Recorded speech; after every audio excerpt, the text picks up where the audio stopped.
राष्ट्रवादी party के banner तले निकाला गया सामाजिक न्याय रथ यात्रा पहुंचा कौंधियारा। सामाजिक न्याय रथ यात्रा सभी समाज के हक और अधिकार की लड़ाई है, बाबूराम पाल ने कहा। राष्ट्रवादी पार्टी के नेतृत्व में सामाजिक न्याय रथ यात्रा सुप्रीमो बाबूराम पाल के नेतृत्व में चित्रकूट से होते हुए प्रयागराज जनपद में प्रथम आगमन पर कौंधियारा ब्लॉक के निवाड़ी, जुकनई, खूजी, टंकुपुरा, सलैया आदि कई जगहों पर सामाजिक न्याय रथ यात्रा का पार्टी के कार्यकर्ताओं और समर्थकों ने जोरदार स्वागत किया। स्वागत समारोह के दौरान राष्ट्रवादी पार्टी के राष्ट्रीय अध्यक्ष बाबूराम पाल ने अपने संबोधन में कहा कि सामाजिक, आर्थिक और राजनीतिक रूप से पिछड़ी जातियों को बराबरी का दर्जा दिलाने और राजनीतिक भागीदारी सुनिश्चित करने के लिए रैली निकाली गई है। सामाजिक न्याय रथ यात्रा निकालने का हमारा व हमारे पार्टी का उद्देश्य है कि राजनीतिक रूप से हर समाज के पिछड़े हुए लोगों को राजनीतिक भागीदारी दिलाना हमारा व हमारे पार्टी का संकल्प है। इसके लिए हम यह रथ यात्रा निकालकर लोगों को जागरूक कर सरकार को संदेश देना चाहते हैं। इस मौके पर राष्ट्रीय उपाध्यक्ष कृष्णपाल सिंह, राम आसरे प्रदेश प्रभारी, सुनील चंद्र पाल प्रदेश अध्यक्ष, राजीव पंडा प्रदेश प्रवक्ता, अभय राजपाल राष्ट्रीय सलाहकार, महेंद्र पाल गुरुजी शिक्षक संघ प्रदेश अध्यक्ष, कृष्ण राजपाल जिला अध्यक्ष, जगरूप पाल जिला अध्यक्ष कानपुर, अगमलाल पाल, मैकूलाल पाल आयोजक, दिवाकर पाल, मौजीलाल पाल, नवानिक चंद पाल, मोहन पाल, ब्रिजलाल चौधरी, गया प्रसाद प्रजापति, अनिल कुमार, राम बाबू आदि सैकड़ों की संख्या में लोग उपस्थित रहे।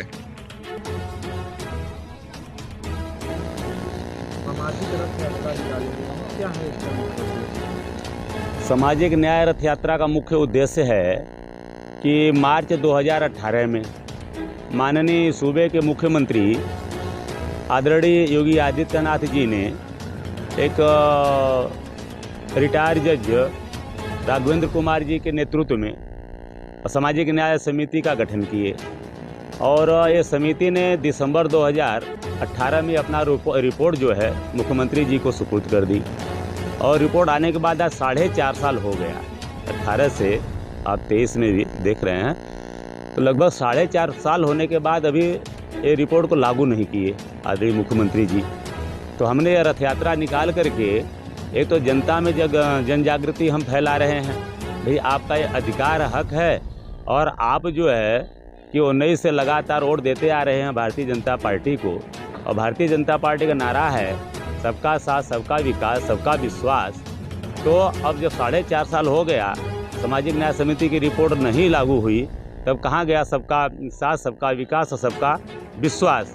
अब 4.5 साल लागू नहीं किए तो और कितना साल विश्वास करें आप पे, यह भी जानना चाहती है और चाहती है कि आप जो है तो अति पिछड़ा, सर्वाधिक पिछड़ा समाज के हक अधिकार के लिए अति शीघ्र जो है सामाजिक न्याय समिति की रिपोर्ट को लागू करें, क्योंकि ओबीसी के 27% जनसंख्या में बंटवारा अगर होगा, जैसा कि 7 और 9 और 11% का बंटवारा है, तो इसमें जो तमाम ऐसे भी जातियां हैं जो जंगलों में रह रहे हैं, सड़क किनारे निवास करते हैं, जिनके कि एक भी बच्चे आपको IAS PCS नहीं मिलेगा और डॉक्टर इंजीनियर भी नहीं मिलेंगे, थाने में थानेदार भी नहीं मिलेंगे, लेखपाल भी नहीं मिलेंगे, तहसीलदार भी नहीं मिलेंगे, तो कम से कम उनके बच्चे मुख्य धारा में आएँ।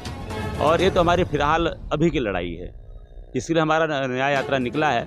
बाकी और मांगे जो जातीय जनगणना है और सब अलग विषय है। ये फिलहाल हमारा पूरा फोकस सामाजिक न्याय समिति की रिपोर्ट को लागू कराने पे है।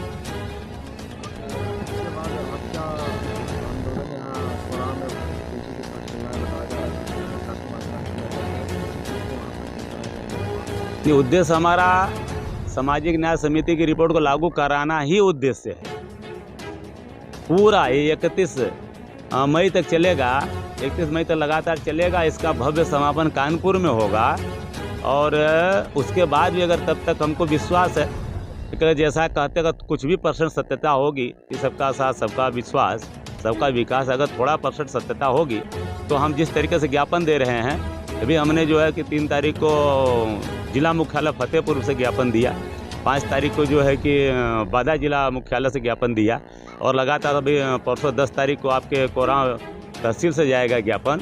इतना ज्ञापन जाएगा कि माननीय मुख्यमंत्री जी का ध्यान आकर्षण हो जाएगा उनको कि भाई अब इसको लागू करना ही पड़ेगा। तो 31 मई तक तो घोषणा कर ही देंगे, ऐसा विश्वास है, अपेक्षित है, अपेक्षा है। अगर नहीं करेंगे तो फिर एक बड़े जन आंदोलन की तरफ राष्ट्रवादी पार्टी बढ़ेगी।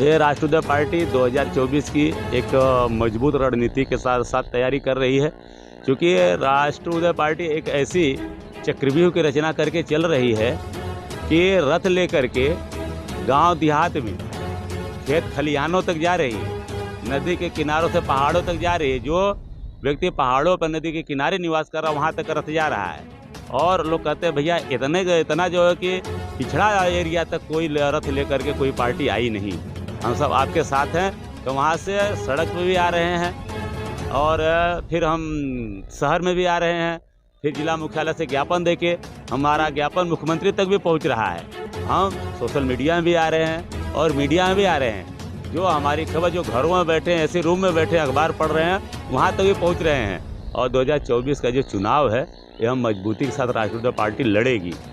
या तो जो भी हमारे सामाजिक न्याय आंदोलन में साथ में आता है उसके साथ जाने के लिए हमारे नेतृत्व करता है राष्ट्रीय पार्टी के कमेटी है, वो सब निर्णय लेंगे कि किसी के साथ जाना है या नहीं जाना है। लेकिन यह तय है कि जाया तो उसी के साथ जाया जाएगा जो कि सामाजिक न्याय के आंदोलन में साथ रहेगा।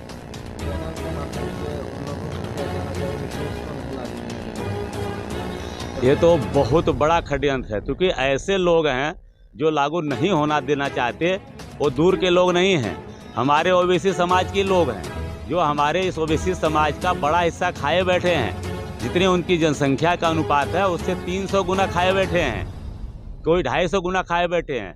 ना लागू ना होने देना यही चाह रहे हैं। इसमें से कुछ हिस्सा तो सत्ता में भी है, भागीदार है, आप समझ सकते होंगे, और कुछ हिस्सा विपक्ष में है। हम तो माननीय अखिलेश यादव जी से कहना चाहूँगा, अगर आप सामाजिक न्याय की बात करते हैं, ओबीसी की बात करते हैं, ओबीसी के बैकवर्ड के बड़ा नेता बनते हैं, तो भाई इसको आप लागू कराने के काम करें, हम बात करें, सदन में बात उठाएं। हमारे देश के 11 प्रदेशों में यह सामाजिक न्याय हो चुका है। अब बगल के हमारे सबसे पहले बिहार प्रदेश है, यहाँ पे कि 1978 में ही जननायक कर्पूरी ठाकुर जी जब मुख्यमंत्री थे तभी उन्होंने ओबीसी आरक्षण लागू किए थे, बंटवारा के साथ लागू किए थे। और हमारे यहाँ महाराष्ट्र में, कर्नाटका, तमिलनाडु, तमाम ऐसे 11 प्रदेशों में लागू है। और हमारे यहाँ उतना बड़ा प्रदेश होकर के बैकवर्ड का 4 बार मुख्यमंत्री रहा और कोई लागू नहीं करा, कभी नहीं रख रहे। भैया विपक्ष में तो आवाज़ उठा दो, तो ज़्यादा खतरा हमको यही है। और बीजेपी के रणनीतियों से खतरा है, क्योंकि ये कहते तो हैं आपका हिस्सा मिलेगा, लेकिन बना के पका के रख दिए हैं, बांटने का काम नहीं कर रहे हैं। तो चाह तो इसमें कोई नहीं रहा है गुरु, सच्ची सी बात तो ये है।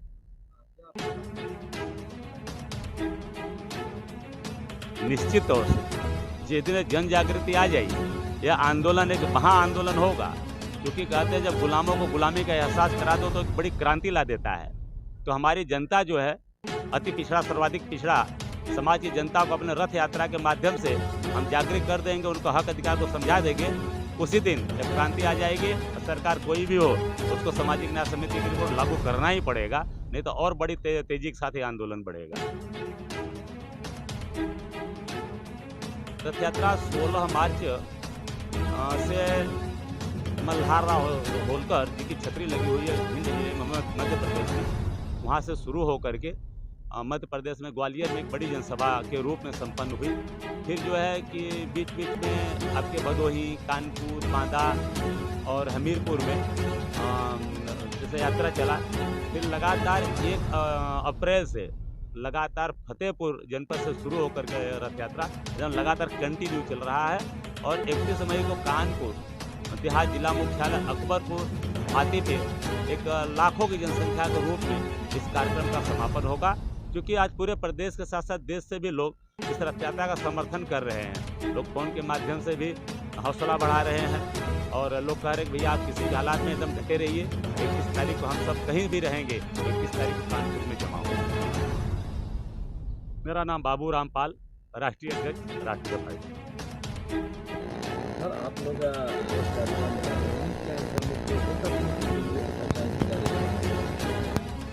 सबसे पहले तो हम आपके चैनल के माध्यम से सभी आपके दर्शकों को धन्यवाद करेंगे और आपको भी धन्यवाद करेंगे जो आपने हमारी आवाज़ को, राष्ट्रीय पार्टी की आवाज़ को आप जनता तक पहुंचाने का काम कर रहे हैं। यह न्याय यात्रा हमारी जो चल रही है, यह जो न्याय समिति की रिपोर्ट बन के रखी है उसको लागू नहीं कर रही है, या भाजपा सरकार जो बैठ के वहाँ पे उस रिपोर्ट को लागू कराने के लिए हमारी पार्टी, हमारे सारे शीर्ष नेता इस सामाजिक न्याय समिति की रिपोर्ट को लागू करने के लिए सामाजिक न्याय रथ यात्रा निकालकर जन जागरण कर रहे हैं और इसको सरकार पर दबाव बना रहे हैं कि ताकि ये रिपोर्ट लागू की जा सके।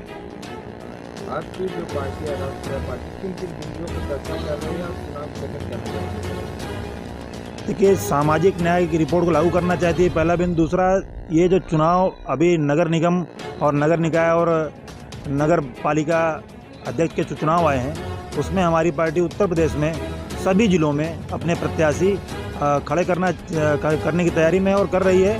हमने अपने सारे जिला अध्यक्षों को आदेशित कर रखा है कि सारे सीटों पे प्रयास करके सभी सीटों पे चुनाव लड़ाने का प्रयास किया जाए। क्या आपको लगता है कि सफलता मिल पाएगी आपकी पार्टी को? कुछ सफलता तो बहुत दूर है, हम इसमें पूर्ण रूप से विश्वस्त हैं कि इस चुनाव में हमारी पार्टी मजबूती से अपने प्रत्याशियों को लड़ाकर जिताएगी और जिताकर इस नगर निकाय के चुनाव में एक लंबी रेस का घोड़ा साबित होगी। मैं सुनील चंद्र पाल, एडवोकेट, राष्ट्रीय पार्टी प्रदेश अध्यक्ष। राष्ट्रीय पार्टी के बैनर तले निकाला गया सामाजिक रथ यात्रा जिनका आप संचालन कर रहे हैं, किन किन बिंदुओं पे आप लोग ये रथ यात्रा को निकाले हैं और क्या मकसद है? सामाजिक न्याय रथ यात्रा जो चल रही है उत्तर प्रदेश के अंदर, इसका जो मेन बिंदु है ये सामाजिक न्याय समिति की रिपोर्ट को लागू करवाना और अगर इस बात पर सरकार को इतराज़ है तो जननायक कर्पूरी ठाकुर आरक्षण फार्मूला एवं एम करुणानिधि का फार्मूला जाति के आधार से जितनी उनकी संख्या है, संख्या की गणना करा करके उनको संख्या के आधार से आरक्षण दिया जाए, ये भी बिंदु है। एक बिंदु ये भी है हमारा सामाजिक न्याय यात्रा का कि जो जनप्रतिनिधि चुने जाते हैं, गांव सभा का मेंबर हो या क्षेत्र पंचायत सदस्य हो या जिला पंचायत सदस्य हो या नगर निगम का पार्षद हो या नगर पालिका का सभासद हो, इनको त्रिस्तरीय पंचायत चुनाव का जो खाका बना है, जो उसमें अधिकार प्रदत्त हैं, उसमें इनको जो है तो मान दे दिया जाए, मासिक मान दे, और इनका कार्यकाल समाप्त होने पर इनको पेंशन का भी प्राविधान किया जाए, क्योंकि जिस तरह से विधायक और सांसद का कार्यकाल खत्म होने पर उसको पेंशन दी जाती है, ये राष्ट्रीय पार्टी का भी मुद्दा है।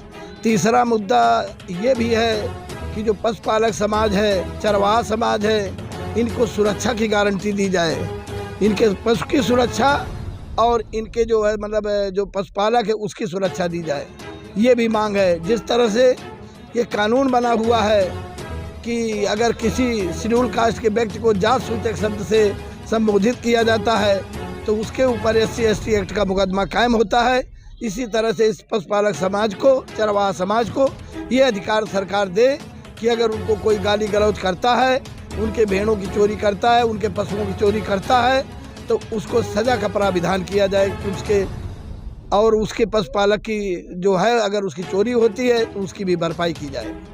आपके चरवाहा समाज जो है ये धनगर समाज में अगर जुड़ता है तो इसको अनुसूचित जाति का सर्टिफिकेट मिलता है, मगर कहीं ना कहीं देखा जाए तो रद्द कर दिया जा रहा है, इसको लेकर क्या तैयारियाँ चल रही है आपकी पार्टी के? देखिए ऐसा है, इसका तो सीधा सा जो हमारे कानून मंत्री भारत सरकार राज्य मंत्री बने हुए हैं उन्होंने स्पष्ट कर दिया है लोगों से, और जिनके बने भी थे उनके भी रद्द हो गए हैं। तो मैं समाज के लोगों से ये चाहता हूँ कि जो ये दुविधा में जी रहे हैं, जो डर के जी रहे हैं, जिन्होंने बनवा लिया है, अगर नौकरी कर रहे हैं तो उनको भय है, इस तरह की ज़िंदगी से अच्छा है कि वो जिस समाज में जन्म लिया है उसी में बने रहें।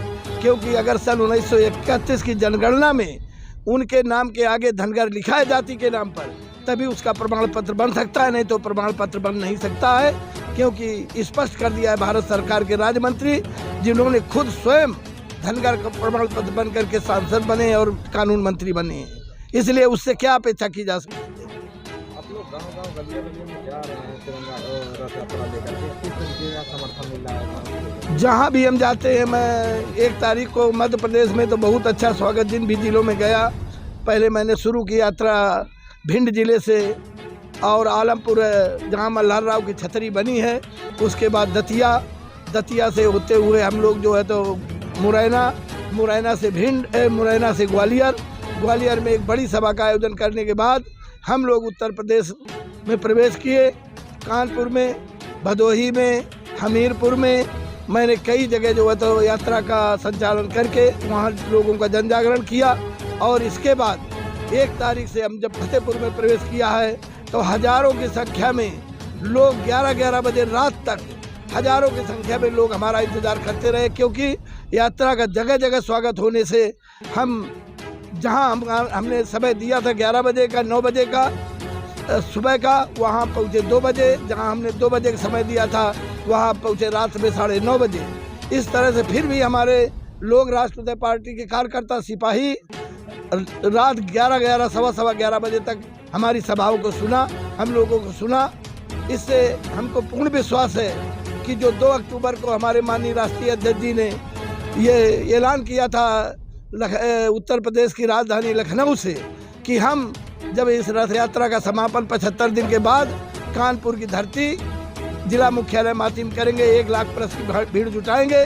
लेकिन जो समर्थन हमको फतेहपुर, बांदा, हमीरपुर, चित्रकूट मिला, यहाँ भी हमको जन समर्थन मिल रहा है। जहाँ जहाँ भी गए तमाम लोगों ने हमारी बातों को सुना है।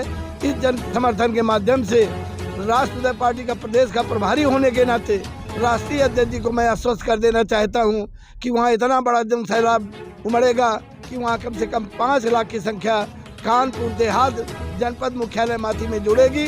और उस दिन ये सरकार उत्तर प्रदेश की सामाजिक न्याय समिति की रिपोर्ट को लागू करेगी। अगर सामाजिक न्याय समिति की रिपोर्ट को नहीं लागू करती है सरकार, तो हम लोग आगे की रणनीति बना करके जन आंदोलन चलाएंगे और न तो हम चैन की नींद सोएंगे, नहीं सरकार को सोने देंगे। ये उद्देश्य है हमारे राष्ट्रीय पार्टी। मेरा नाम रामासरी पाल, राष्ट्रीय उपाध्यक्ष, प्रदेश प्रभारी उत्तर प्रदेश राष्ट्रीय पार्टी।